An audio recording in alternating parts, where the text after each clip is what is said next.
Okay, hello and welcome to this new video in my chess set series. So this time it's going to be about the bishop, because this is where I left the last time.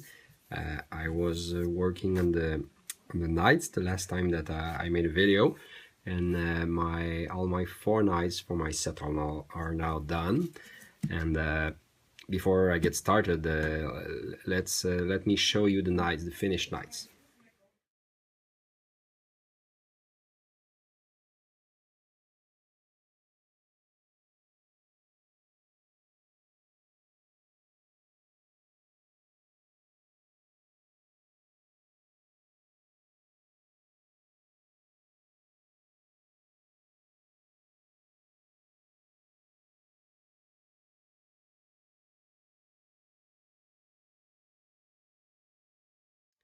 So, like you just saw, my knights are finished, as I said, and my whole set is moving on. So this time it will be about the bishop, like I said. So, like always, I already made one.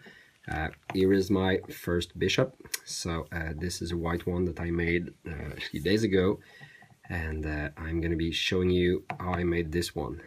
I'm gonna try and make a second one out of dark wood. I already did prepare this blank here, which is out of rosewood, like all my other dark pieces. And this one is already rounded. There's a hole at the bottom to fix in my jig, like I showed in my other videos.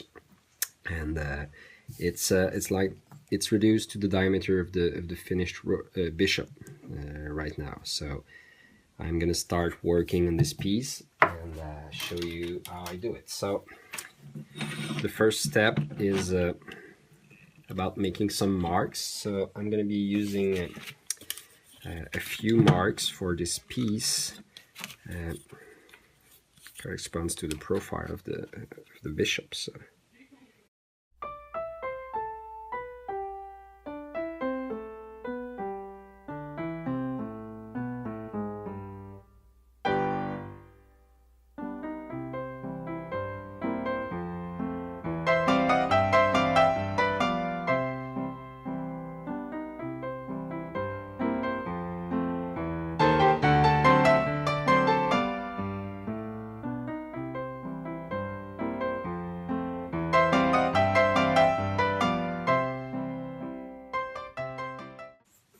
Alright, so I now have a few marks which, like you can see right now, correspond to some important parts of the design. So next step is going to be to reduce the diameter of the blank section by section using the parting tool, so that it matches different parts of the profile. So I'll just fast forward this in the final video, but this is basically what I'm going to be doing in the next minutes.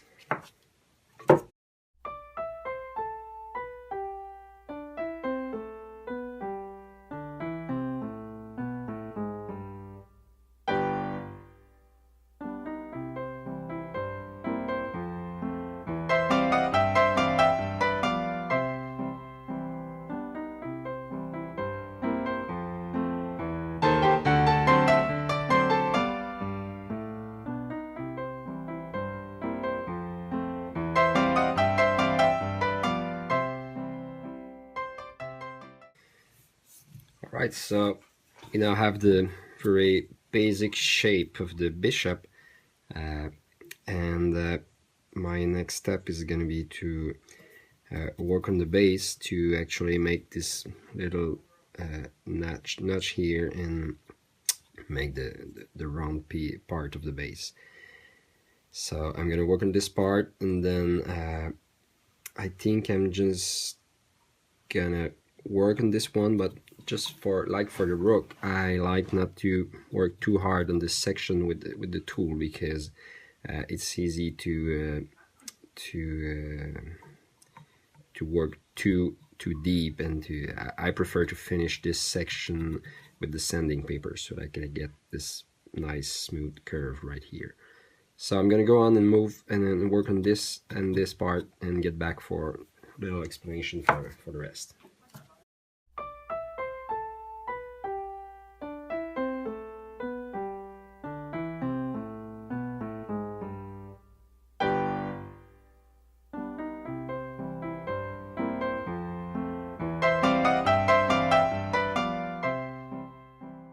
so the bottom part of the bishop is beginning to take shape. So now I'm gonna go on and add a mark on this part right here, so that I can work this section. It's gonna be right here. Just gonna go on and use the lathe to make the mark all around the piece, and this mark corresponds to the higher part of this this ring right here. So I'm gonna use the tool and work this section on the other side.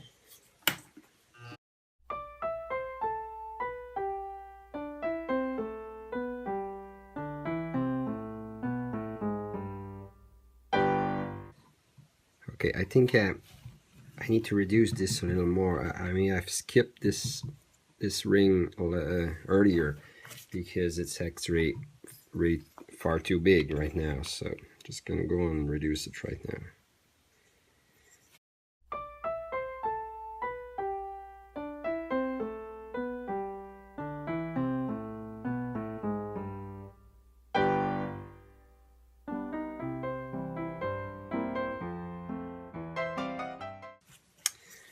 Okay, so this now looks good.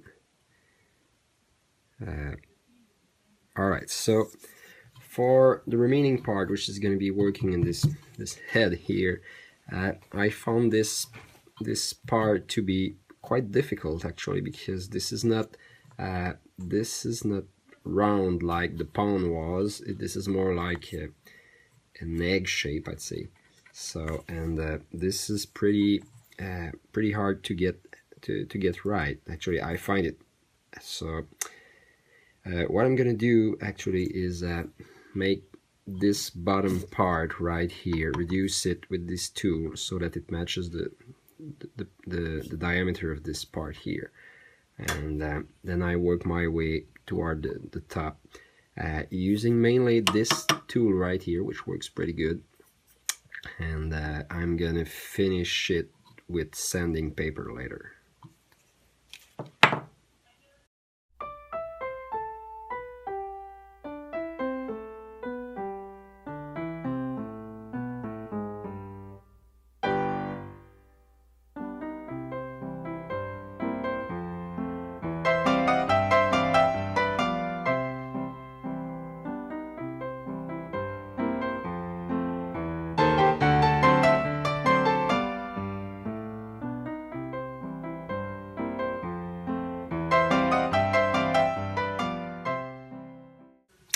Okay, right now I think it's close enough to what I want to stop working on it with the tool. The rest will be with the sanding paper, I think.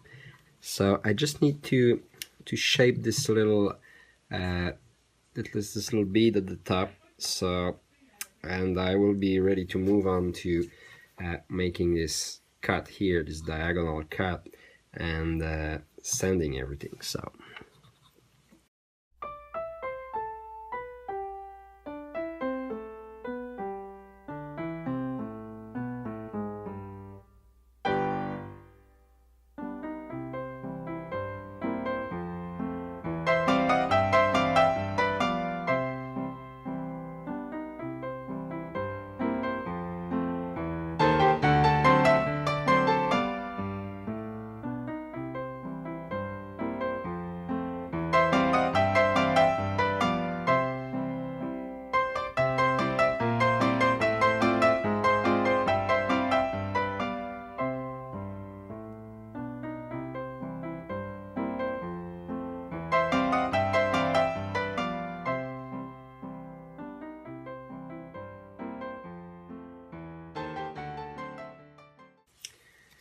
Alright, so now it looks a lot like what I want. I think the final shape is almost achieved right now.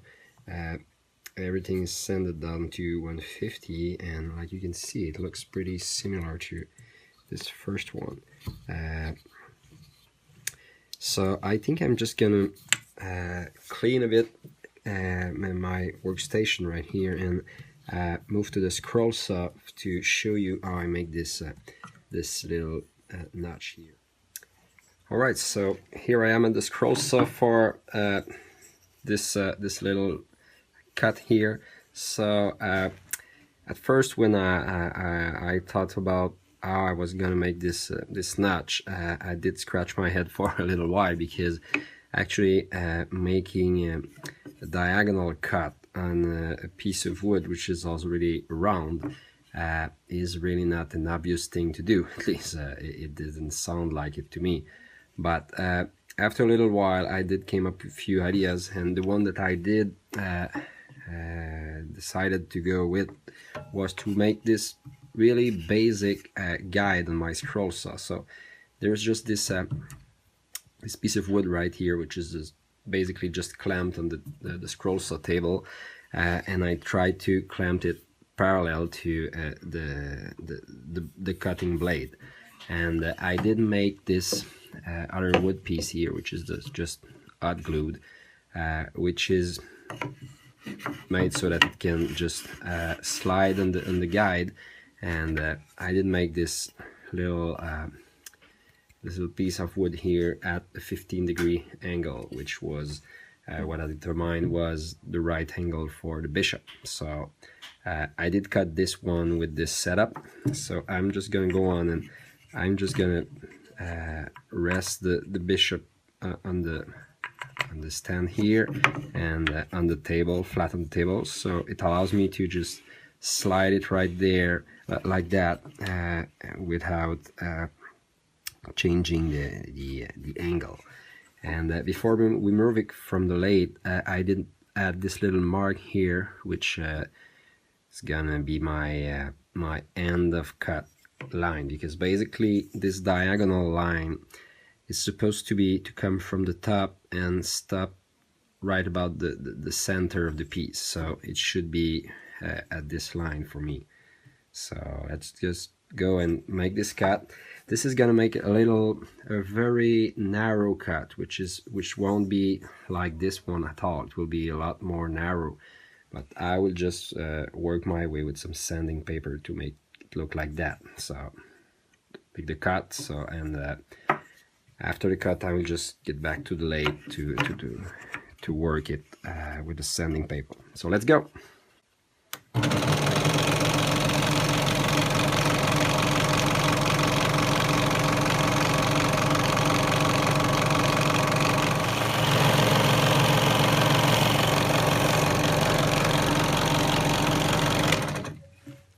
Alright, so it did go very well. So I now have this this little line here, which is supposed to be pretty much similar to the original one, which it does look like. Now I'll just get back to the lathe and get this bishop into the scroll again, the scroll chuck again, and work this this cut to make it a little larger with some sanding. So I'll be right back.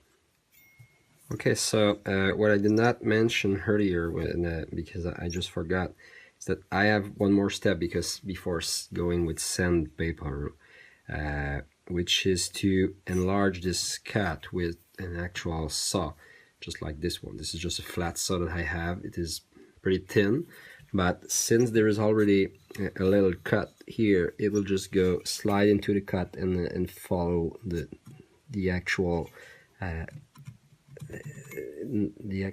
cut that exists. So this is a delicate operation, but I did do it this way for the first one, and it should just, alright, just like that. Once the saw is inserted, it gets easier to move further. I need to go nice and slow because I don't want to make an actual cut in the wrong direction and ruin the piece at this point. So it is a little stiff because there's not a lot of space in this cut right now, but I'm almost there.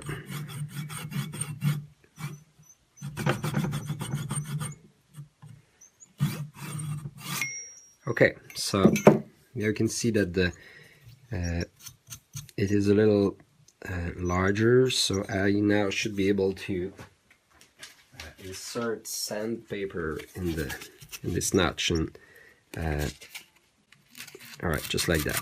And now the idea is just to use the sanding paper to enlarge it a little bit until it gets just like this one.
All right, it's now time for to apply the finish, which is going to be OB Shine Juice, like on my other pieces.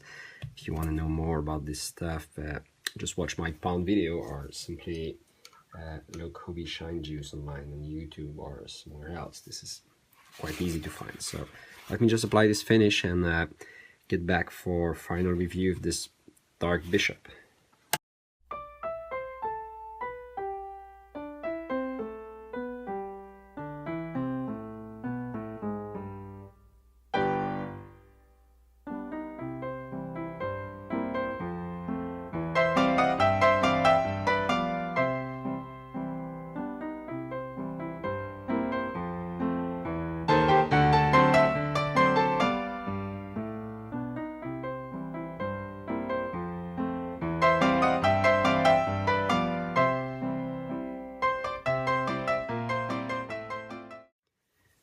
Right, so here is the final piece. So all done and finished. Quite happy of how it turned out. Again, here it is compared to the first one that I made. It's quite similar. It didn't turn out very good. Again, this OB Shine Juice make the wood grain look really nice, especially in the rosewood. And so here is this final bishop. You can see one last time compared to the first one.